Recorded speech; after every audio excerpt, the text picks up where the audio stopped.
Thank you very much for the kind introduction. Good afternoon, ladies and gentlemen. It's my great pleasure to moderate the third session on energy transition and green growth for sustainable development. I would like to begin by welcoming our four esteemed panelists, starting with Vice Minister of the Ministry of State-Owned Enterprises of the Republic of Indonesia, His Excellency Pak Pahala Mansuri. Pak Pahala.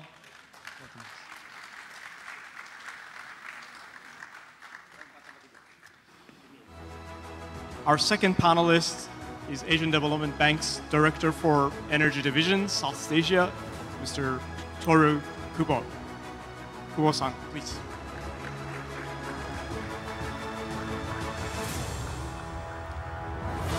And we are very lucky to have with us President of Schlumberger Asia, Ms. Amy Chua.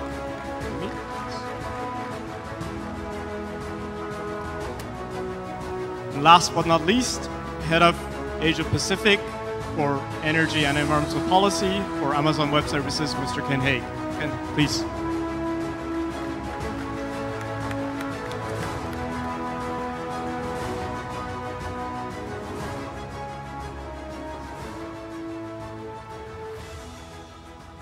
Given the limited amount of time that we have, I would like to kick us off right into the panel discussion. So we're focused on energy transition. And as we have heard throughout the day, as well as if you have a chance to go to the exhibition, you can see that many Indonesian state-owned enterprises have already announced their own net zero goals to support the country's own ambition to achieve net zero by 2060 or earlier. If I may, Pak Pahala, I would like to start with you. Can you please share with us what the Ministry of SOE is doing to support the shared common goals that the SOEs have for decarbonization? Thank you, Ali, and all of the fellow speakers today, and thank all of the participants for coming to our conference. I think just to respond to your question about, we in the Ministry of SOE are very serious about decarbonization. And we really see this as an opportunity for Indonesia.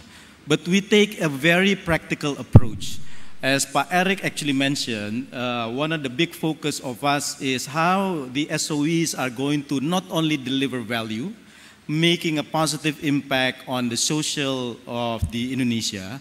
And I think the third is how are we going to be able to innovate and also change our business model. So we look at the change in decarbonization as an opportunity for Indonesian SOEs, because we see that it is an opportunity for us to quantum leap in terms of really improving our energy security and our energy independence. Of course, in the short term, there will be some speed bumps, like what we are actually seeing right now, the impact of the Russia and Ukraine crisis. But we look at this more of a medium-term trend. And so we have 5 major initiatives. One is how are we going to be able to develop the capacity of new and renewable energy. And it doesn't necessarily mean electricity. It can mean biomass, biofuel, as well as geothermal. These are the 3 of the renewable that we think Indonesia will need to actually build our competitive advantage in building on this renewable energy. Second is actually about the energy transition. And how are we going to be able to reduce reliance on our coal-fired power plant? But we need to take a very practical approach. We have an excess of supply of electricity, so we need to take a very practical approach, and we can talk about that later on. The third is about building an EV ecosystem. Because if we are going to be able to reduce our reliance on fuel, that means Indonesia will need to import less. We need to also reduce our subsidy of fuel. And right now, by moving people from ICE to electricity EV, we will be able to save about 1.5 million rupiah per year on the government subsidy. So everybody will win if we are going to be able to develop the EV ecosystem in Indonesia. Fourth is about NBS. Indonesia has about 172 million hectares of forests, and this is actually our strength and our competitive advantage. So we need to actually build on this to develop the carbon offset credit of the future. And I think the fifth is how are we going to be able to develop green industry clusters and the green molecules like green hydrogen or the blue hydrogen. Indonesia has a wealth of gas that we think is underdeveloped, and we need to actually leverage on these green or blue molecules of the future. Thank you very much, Pak Pahala, for the very comprehensive answer. Those 5 areas are, I think, topics that we would like to explore further during the discussion. If I may, Kubo-san, to come to you, we just heard from Pak Pahala Indonesia's plans. I believe many of your partners and donor countries and consumer countries have already set their own net zero goals. How's the Asian Development Bank trying to help them with their transition? Sure. Well, first of all, thank you so much, Pak Pahala, for inviting ADB amongst your many development partners. So I will speak on behalf of the collaboration. The partnership was really emphasized earlier. We're very proud to be supporting the government over the past 2 years on this energy transition mechanism. We started discussing perhaps February, March last year, well before Glasgow. The Indonesian government discussed internally and decided to have ETM as one of the core deliverables under the G20 presidency. And this year we have held multiple focus group discussions with, of course, BUMN, MEMR or ASTM, MOF, and also Kemenko Marvis, and of course with PLN, SMI, INA. So the key sort of partners in the electricity sector, and came up with a consensus. So ADB has been co-hosting those FGDs. What we would like to do is really support a transition that is fully owned by all the people. It's a whole of country approach. We say energy transition, but it cannot be just about energy. We talked about education, for example, because there will be people affected, both on the power generation side, but also on the fuel supply side. And so how do we support over the years to reskill and to repower, because there'll be new industries so that nobody's left behind. So this just transition aspect is absolutely critical. And in fact, the Indonesian government says just and affordable transition. This is a mandate of development partners like ADB. So we are very keen to facilitate this, bring some examples from other countries that may have been sort of valuable to the Indonesian experience. For example, the financing aspects or the auctioning, carbon pricing that the government is looking at, and then support over the next decade to 2 decades. I'll pause there. Thank you. Thank you very much. Ms. Chua, if I may, I would like to bring you into the discussion. So we just heard about Indonesia's plan as well as ADB's views around energy transition. Schlumberger, of course, supports all the oil and gas majors around the world. Pertamina is one of your good clients. As we see the energy transition accelerate, how do you see the role of oil and gas in the transition? First of all, thank you very much for the invitation, Pak Pahala, Salam Sejahtera, and good afternoon, everyone.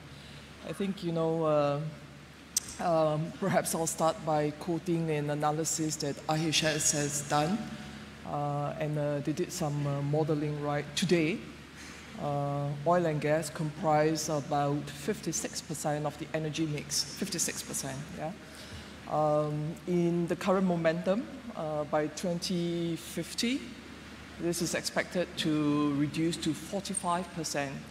In an accelerated scenario, that could be 30% at best.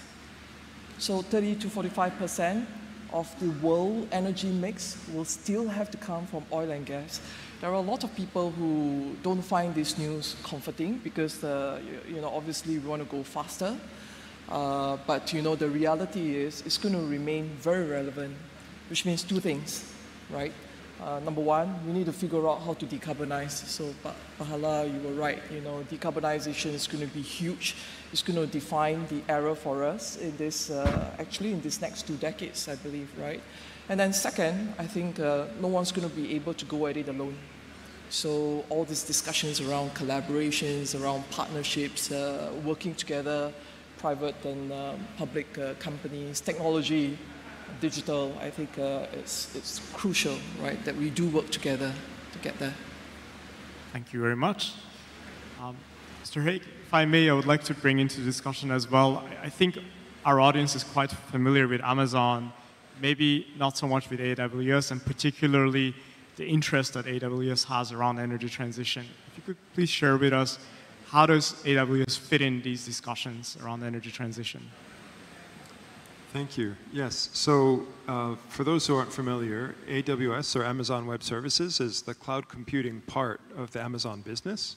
We have many businesses under one umbrella. I sit on the cloud computing side, but our sustainability goals, including our net zero carbon goal as well as our 100% renewable energy goals, these are all Amazon-wide. So I guess I'm here today as a consumer and as an investor in this space, and wanting to congratulate the Indonesian government and the SOE ministry for their leadership on this topic. I think it's a really important one ahead of the G20 and the global stage that you have to push for further innovation on this topic. Just very quickly, where we're coming from on this topic. So Amazon-wide net zero carbon goal was set in 2019 when we co-founded the Climate Pledge, which is a goal to meet the Paris Agreement targets 10 years early. So we have set a goal for ourselves across all of our business operations to get to net zero carbon by 2040. We've also encouraged others to do the same. And so just in the 2 years that I've been with AWS, we've seen over 300 companies from 50 different industries around the world, over 30 countries around the world, set the same goal. And we're all working towards it collaboratively. So that's one thing. I mentioned our 100% renewable energy goal. We, as a consumer of energy, are being asked by our customers to power our cloud with 100% renewable energy. So we're working hard at trying to do so. We set a 2030 goal before I joined. And right after I joined, we announced we're going to up our ambition to 2025. And so we're on track to meet that globally. We're the world's largest consumer of renewable energy with 18.5 gigawatts of renewable power that we've enabled to date. And that last 0.5 was almost entirely in India, where we just announced last month that we, through 3 new solar projects there, have enabled nearly 0.5 gigawatt of power there. So very much trying to use our position as a consumer of energy, but on behalf of our customers to help invest in decarbonizing technologies for the grids in the countries in which we work. Thank you very much. If I may ask you a follow-up question. So how are you translating those goals into specific initiatives in Asia Pacific specifically? How are you working with the governments in the region to achieve, for example, your 2025 100% renewable goal? So on the renewable energy front, I think one of the challenges as well as the opportunities has been that there is a lot of room for growth, right, for renewable power on the grids across the region. I think we heard that here in Indonesia, there's a plan, right, to try and accelerate the integration of renewables. You may not know that corporate consumers are one of the largest drivers of investment in new renewable power around the world today. And so it's a real opportunity to think about how can we bring that private sector investment into building these new renewable resources that you're looking for. It's an incredible opportunity, but there are still many policy and regulatory hurdles to us being able to make those investments. I mentioned the India example. That was one where just within this year, the government worked not just with us, but with corporate consumers from across many different industries to try and identify the hurdles to doing a corporate power purchase agreement, for example. And now that we've removed those last hurdles, it's become possible for us to make investments in hundreds of megawatts at a time, kinds of new renewable power projects. So I think that's one of the biggest challenges, is those remaining barriers to corporate renewable energy investments. But I think it's also an opportunity, because once you've cleared those, we can start to scale those investments in a really impactful way. Thank you. Kubo-san, if I may bring you a similar question. So what are some of the specific financial instruments the ADB is looking at utilizing to accelerate the transition? For example, here in Indonesia, we've heard a lot about the energy transition mechanism. If you can share with us a little bit more details on that, that would be very helpful. Sure, yeah, let me start from that. So the ETM, I would like to say it's a brilliant idea, and I can say that because it's not our idea. It was actually discussed and published under the World Economic Forum more than 2.5 years ago. The main author was a man named Donald Keinec of the Prudential Group. The idea is very simple. Can you actually harness the power of financial engineering? It's a cost differential of the money, because you have these long-term assets that will generate return. In Indonesia, you have a 30-year initial power purchase agreement. But for private investors, the money in 20 years doesn't mean much compared to money now. So can you bring in cheap blended finance, looking at this pool of potential climate and carbon financing, and then create enough delta and provide that to the current sponsors and lenders of coal and also diesel power plants that Indonesia is looking at? Then you can actually reduce the operation of the plant without shaving any net present value. So the sponsor gets the money expected, the lender gets the money expected, but you can still reduce significant volume of greenhouse gases. So that's one mechanism that we're really looking at here. Of course, carbon finance has been very effective in parts of the world like Europe. You need to have that carbon price signal. The one that's emerging is what was briefly mentioned earlier is the carbon border adjustment. This is very tricky, sensitive, but companies, global companies especially, they now need to have access to affordable renewable energy to be able to compete. That's more of a regulatory mechanism, not a financial mechanism. Finally, initially on the clean energy side, feed-in tariff, of course, was very effective, but now a lot of renewable energy technologies have reached grid parity. So reverse auctioning has been really popular. I think many of the folks in the audience know this, but globally, it's been sub 2 cents per kilowatt hour now. Even in Southeast Asia, we supported a transaction as a transaction advisor mandate. And in Cambodia, we were able to achieve 2.54 cents per kilowatt hour for relatively small grid-connected solar plants. So there are many, many opportunities through these financial mechanisms. Thank you very much. Pak Pahala, Kubo-san already mentioned the ETM for Indonesia. Are you looking at other mechanisms to help the SOEs accelerate decarbonization? So the ETM, of course, is very much focused around PLN's coal assets. Are there other areas that you're looking at these days? Well, I guess just to follow up a little bit on what was discussed about ETM, one of the things that we are looking at within ETM is the possibility to actually do it within the SOE ecosystem.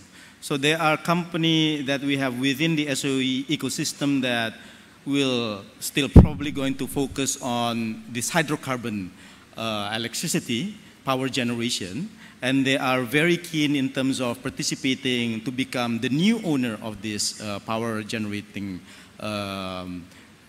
capacity. But I think one of the things that is the question is that who will then going to be able to finance it? And I think one of the key things when we are trying to get the financing to get the right kind of blended financing, as was mentioned by Toru just now, is about the definition of the green financing itself. Because most of the financial institutions, when they are going to be asked whether this is actually going to be considered as part of the green financing, because they are now under the provisioning that, oh, if it's actually financing new coal capacity, I'm not going to be able to do that. So I think one of the things that we'll need to actually be considered right now is to be able to consider ETM one way or the other as part of the green financing. Because in reality, what it is actually going to be able to do, let's say, for example, the considered transaction that we are right now contemplating, it can possibly reduce emission of CO2 by about 7 million tons per year.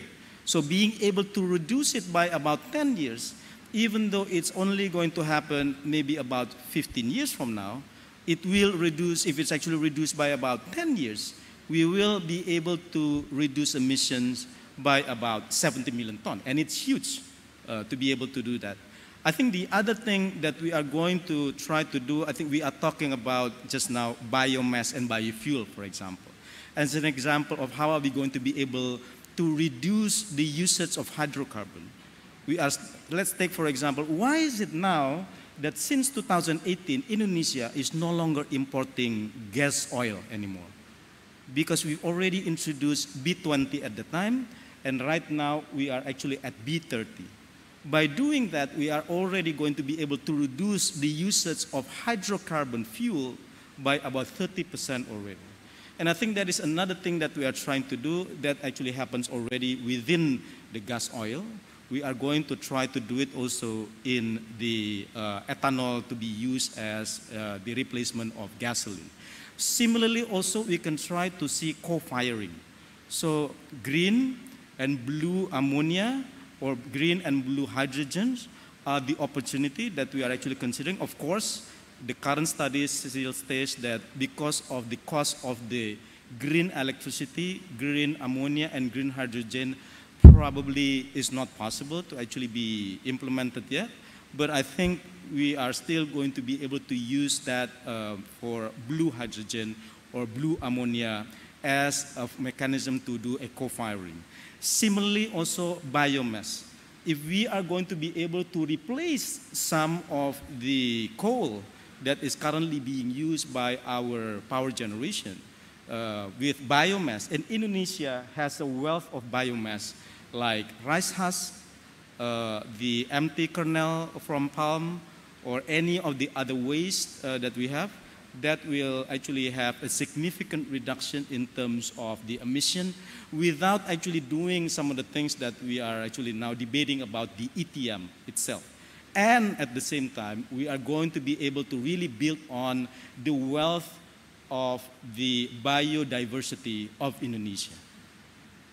Thank you very much. Mr. We just heard from Pak Pahala as well as Kubosan some financial instruments as well as technologies that can help accelerate the decarbonization, particularly in the context of Indonesia. Can you please share with us how Schlumberger is helping its oil and gas customers with decarbonization? What are the particular areas you're looking at? So we approach decarbonization in simplistically put 3 ways. I think our framework around decarbonization is around number 1, we've got to reduce our own emissions. So 2 years ago, we were the first oilfield services company in the world to have committed to a science-based target, net zero by 2050, right? So I think that's number 1. Number 2, we got to help our clients in their reduction of emissions. Yeah, and then thirdly, I think there's no escaping it. We are also embarking on investing in new energy. So I think this upcoming portfolio will eventually be very much part of our energy transitions, right? So this innovative technology we deploy in our customers' organization, and you know, the goals are quite simply to ensure that there is this you know, maximization of efficiencies, and we've actually been able to deliver efficiencies unseen before. For Pertamina, you know, in Indonesia, I think we've been able to articulate that, just unlocked by digital, right? I think maximizing reserves is a priority for Indonesia, for your energy security. I think optimizing production is another one, because you've got 200,000 wells that's producing, and you know, just essentially making sure that every asset is optimized, right? I actually want to give credit to the country, because you know, we have a low carbon impact solution in the construction of a well. We actually use a lot of cement. And we have a new product where it is CO2 resistant, and the world's first deep water well, Pak Pahala, in Indonesia was where we trialed this technology. So I think kudos to the team for embracing that technology, right? Because this particular solution, we call it Evercrete, was able to reduce 63% of the emissions, right? In the typical well, it's like 80 to 100 metric tons of cement that's used, So 63% reduction, I think it's material, right? And Indonesia drills about at least 300-400 wells a year. So make that math. You know, we could impact emission reduction quite significantly. Yeah. Thank you very much. Kubo-san, if I may, I want to bring you into the same topic around technology, new areas. So we just heard from Ms. Chua some really interesting, innovative ideas around digitalization as well as new types of cement. How's the ADB looking at newer areas beyond just renewables, and to some extent, I guess, EVs, which are somewhat mature? For example, around hydrogen, what are initiatives that the bank is considering? Definitely hydrogen and ammonia. As Pahala said, green and blue, both hydrogen and ammonia, but that is not commercially viable at the moment. It's more of a mid to long-term option. I think it's very important to look at this and invest and be ready and work through partnerships, as mentioned in the previous sessions, because a lot of countries are working on that, but Indonesia has an advantage because of the existing gas distribution infrastructure, and also, of course, ammonia can be used more directly in the coal plants. So to be positioned well for that. However, one of the things that is critically missing for ammonia and hydrogen is an international certification regime for the captured carbon that is stored, because one cannot really tell if it's blue ammonia that's coming in that is truly zero GHG or near zero GHG. So this work on the international regime is absolutely important so that we are contributing to a significant sort of disruption in terms of GHG emission that Amy just mentioned.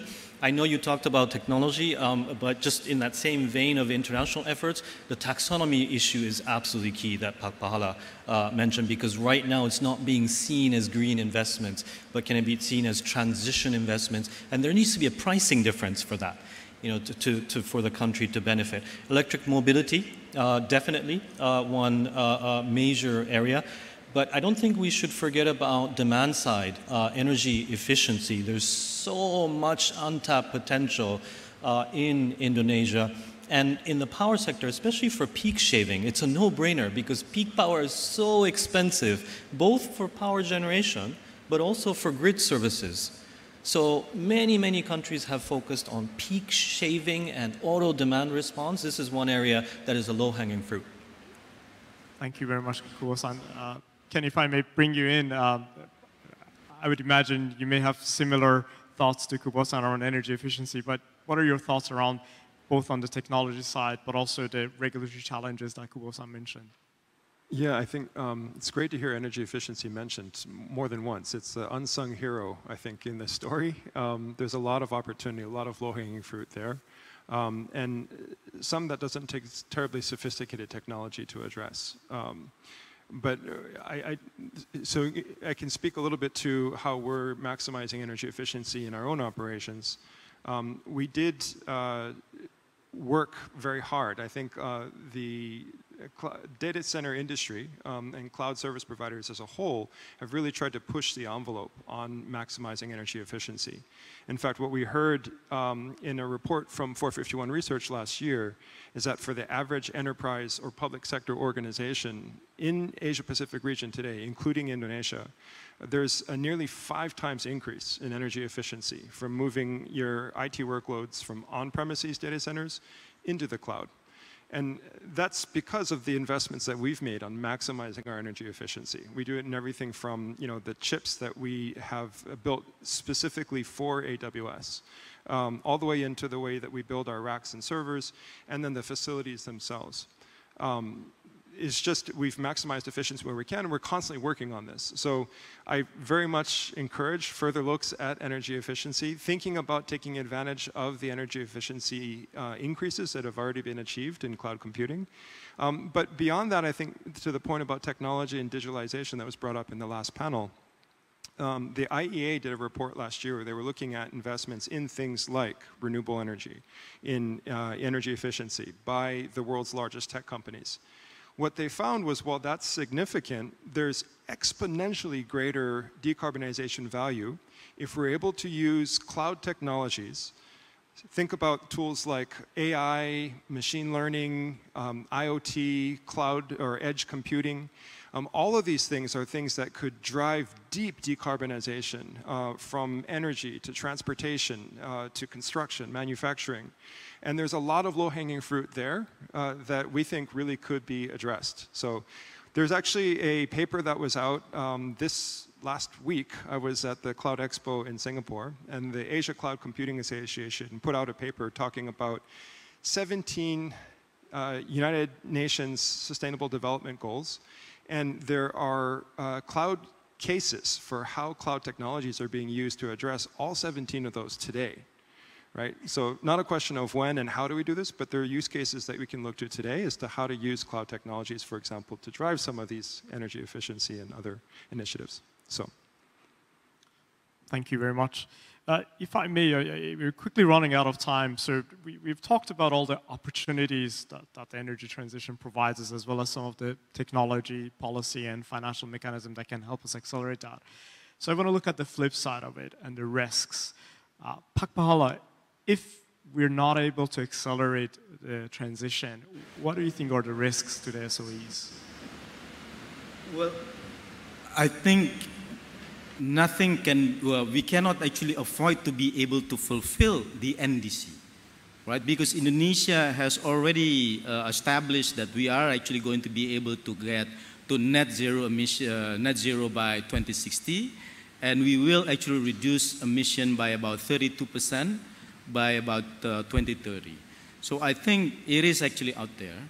It's a matter of us of how are we going to be able to develop a portfolio of initiatives, whether it is actually for each of the individual SOEs, or we as an ecosystem of SOEs, or we SOE working with others to try to actually be able to help us to achieve the NDC, whether it is actually reducing it by about 32% or whatever. And it depends on whether it is actually scope 1, scope 2, or scope 3 that we are actually trying to achieve based on the NDC that we have now.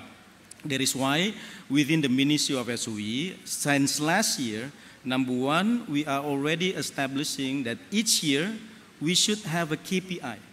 At least it is actually out there what is exactly going to be the target of reduction in emission. We don't have sectoral NDC yet at this point, but we need to start somewhere. Number two, the second thing that we need to do, what are you going to do? What are the initiatives? Whether it is actually, number one, to be able to reduce the end-to-end emission, or to be able to build even new business opportunities. So they will need to actually look at it both ways, particularly for those that are actually emission producing companies. So companies like PLN, Pertamina, MindID, Pupuk Indonesia, they have, and Cement Indonesia, the 5 companies within the SOE portfolio that we consider as the larger emission producing companies. And then there are other companies like Perhutani, PTPN, for example, and BKI, Biro Klasifikasi Indonesia. So in the case of PTPN, for example, because we intend to develop biofuel, therefore, because they are the largest producer of CPO as well as potentially ethanol in the future, they will become the supplier of the feed for ethanol for Pertamina, for example. Or in the case of Pupuk Indonesia, for example, they should not only look this as an opportunity to actually reduce emission, but also an opportunity for them to produce green ammonia and blue ammonia as well. So Pupuk Indonesia, in the future, they can not only become fertilizer company, but they can also develop adjacent chemical company and energy company even. So they will need to start to prepare for this opportunity to come. So they should not only look at this as a threat, but they should also look at it as an opportunity to develop new businesses. Similarly, also with Pertamina, for example, they should try to also see an opportunity to convert, for example, their existing refinery, their existing gas station, to be used in the new economy. What would those refinery and those gas stations going to be? the function. So in the case of the refinery, they are trying to slowly shift from the existing refinery of the hydrocarbon into biorefinery producing HVO, for example. Or in the case of gas station, they are already trying to actually use it for the battery swapping station of the future. Thank you very much, Pak Pahala. Ms. Choi, if I may bring you on the same topic. So we just heard from Pak Pahala around some of the risk management opportunities for the SOEs. As you deal with your customers in the oil and gas industry, what's your view around investments that they could do around green energy transition? Is this more dependent on the policies and regulations in that market, or are there other ways that you think they could accelerate investment without policy support? I think policies definitely play a big role. I think we've seen that in Europe, right? It was 2005 when the EU Commission created this ETS system, right? The emission trading system. And fast forward 15, 17 years later, you see their emissions really reduced by close to 43% now. I think they were tracking at 42.8%, which I thought is quite phenomenal, right? Now, can we get to where we need to be without the policies? I think it will just take longer. I think in the meantime, you know, we are, the collaborations and the partnerships, I think, is important because, as I said earlier, no single entity can go at it alone, right? And we're used to doing that. So we've got numerous partnerships and collaborations around the world now. So actually we have a long history of working with SOEs. A recent one I really would like to share with the audience here is a collaboration with Saudi Aramco. You know, you talk about SOE as none bigger than Aramco, right? So they've been chartered by the Saudi government to kind of lead the path. And the collaboration is around the development of a digital sustainability platform, right? To collect, measure, report, more importantly, to define pathways to net zero. And I think what's even more exciting, that it is actually, the solution is for industries that is beyond oil and gas. So I think for the first time, you know, even though the both companies are primarily in oil and gas, but we are taking the charge to define, you know, a pathway for hard-to-abate industries like cement, steel, utilities, and I think that's hugely exciting. I think closer to home with Petronas earlier in the year, we entered into a memorandum of understanding to collaborate on the creation of a center of excellence for carbon capture and storage, right? And part of this collaboration, of course, it has technology around CO2, carbon dioxide separation. It also has competency development, I think, in countries in Asia. This is a huge deal. I think it's a responsibility not just for the SOEs, but for companies like Schlumberger, right, where we have the ability to contribute there, we must do so, right? And then, of course, you spoke about end-to-end emissions management. So that's a pretty exciting center of excellence. And finally, closer to home in Indonesia, I must share that it was, 2 months ago, we inaugurated our very first AI Academy. The first in the world was in Indonesia for us, right, with the University Pertamina and University Institute of Bandung, ITB, right? So the first batch will graduate. The uptake was fantastic. I think it was fully subscribed within the first few days of the course opening, right? So I think collaboration, partnerships is crucial. Policy would help a lot as well. Thanks. Thank you very much. On that note, policy helps a lot. Ken, if I may bring you in, you at the beginning mentioned the success you've had recently around your clean power procurement in India. When we look across Asia Pacific today, some countries it's easier to procure power, some countries it's more challenging. What do you think are the risks for those that are lagging in enabling clean power procurement for corporations? Well, I think the risks that I can think of is investment, right, is that you're losing the opportunity to reap that investment from the private sector. And I will say it's not just for ourselves. So as Amazon, we're thinking about our own energy use towards our Scope 2 emissions, but we also have a large Scope 3 footprint, right, that we need to address. And so all of our suppliers also need to be brought into this effort, and they need access to clean energy as well. So this is something that if you think about, it's not just the Amazons of the world, but pretty much many others, right, who are under the same pressures from their customers to get to net zero carbon throughout their value chain. I think there's a huge amount of investment that you're bypassing or missing if you're not able to meet that demand. That said, I will just give a quick highlight to public-private partnership opportunities as well.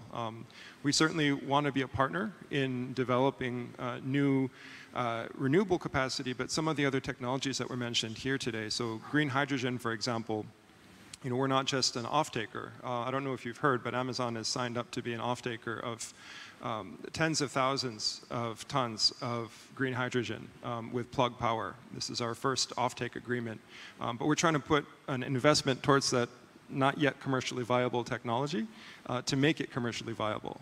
We're doing a similar thing with our venture capital fund. So we have the Climate Pledge Fund, which is a $2 billion fund investing in next generation technologies, early stage technologies. And two of the first recipients of that were electrolyzer companies that are starting to work on this green hydrogen problem, right, from the electrolyzer side. So I think there's a lot more that we can do, both as consumers and investors across the region. I know that our former CEO's philanthropic organization, the Bezos Earth Fund, has also been in discussion around how can we bring blended finance to early decommissioning of coal generation, for example.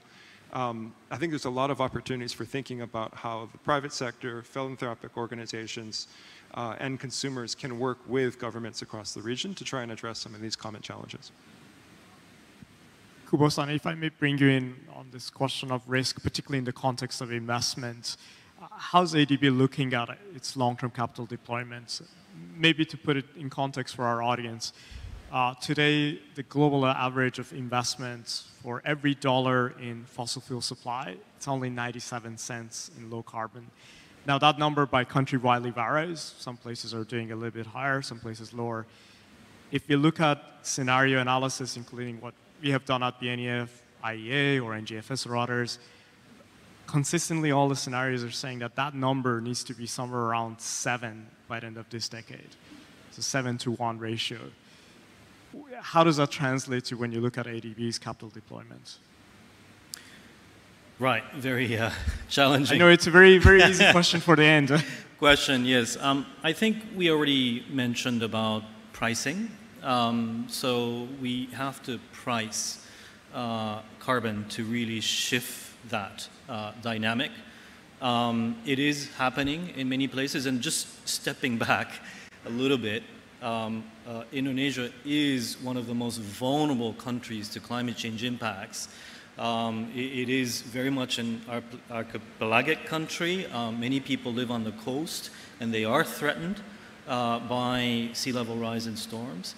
And 1/4 of all human-caused CO2 emissions comes from existing coal-fired power plants. So if we're not going to do anything about that, if we're not going to price the impact for the damages to be caused for today's generation, but for future generation, we're not going to get it to move in terms of that ratio.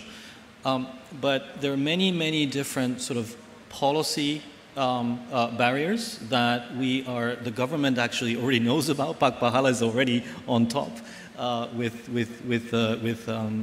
the team that Minister Thohir mentioned, and we are very keen to support that. So ADB, together with the World Bank, KfW, Agence France, JBIC, JICA, for example, these development partners collaborate, so we support the government as a whole, as a group. And I'm really glad that Ken mentioned about the philanthropies, because we are indeed working with the Bezos Earth Foundation and GIA, the Global Energy Alliance for People and Planet, many philanthropies together so that we can support the government's plans to shift not just the narrative, but also that investment picture. But last point is what Pahala said. It's really important to take that measured approach that's fit for each environment. Java has oversupply, so we have to address that first, and it's totally different in Sulawesi or Sumatra or Kalimantan. So each country has different. We have to look at it, study, and come up with a tailored design that can be fully owned, and we'll support that. Thank you. Thank you very much. Pak Pahala, you get the last word. We just heard from risks and opportunities. Any comments you would? Yeah, I think the last bit that we have not actually discussed a lot is about the collaboration amongst the countries and amongst the institutions. I think a lot of the things that we discuss about, whether it is actually capital, technology, the discipline to actually be able to do it, and I think the collaboration is really the key for us to actually move forward, whether we want to actually develop new kinds of technology. I think we talk in length about the fact that the future is probably going to be green hydrogen or green ammonia, but development of technology obviously will require us to be able to work with a more developed companies, more developed countries, and so collaboration is really key. And it's not only for us to collaborate, but we really hope that the developed economies, the developed countries, the developed institutions will also be able to actually share the technology. Because sometimes people are actually saying, oh yeah, we will share the technologies, but when the rubber hits the road, they may not necessarily the case. The second is actually capital, money. You know, at the end of the day, we need the money to be able to do the energy transition, including the ETM financing. Thank you very much. On that positive note, I would like to congratulate you again on hosting this event. I'm sure this will accelerate collaboration and bring in the money. Thank you. We would like to invite all speakers and moderators to remain on stage for the presentation of token of appreciation. We would like to invite His Excellency Mr. Pahala and Mansuri to present the token of appreciation to the speakers and moderator for this panel discussion.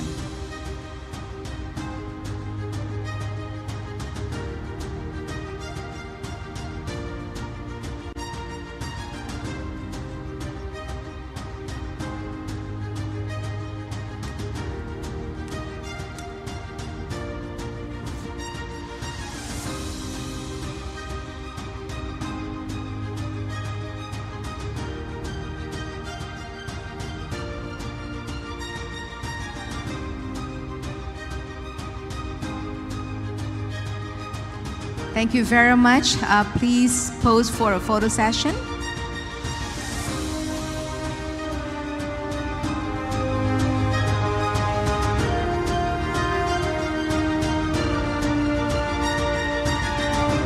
Thank you, speakers and moderator. You may return to your seats.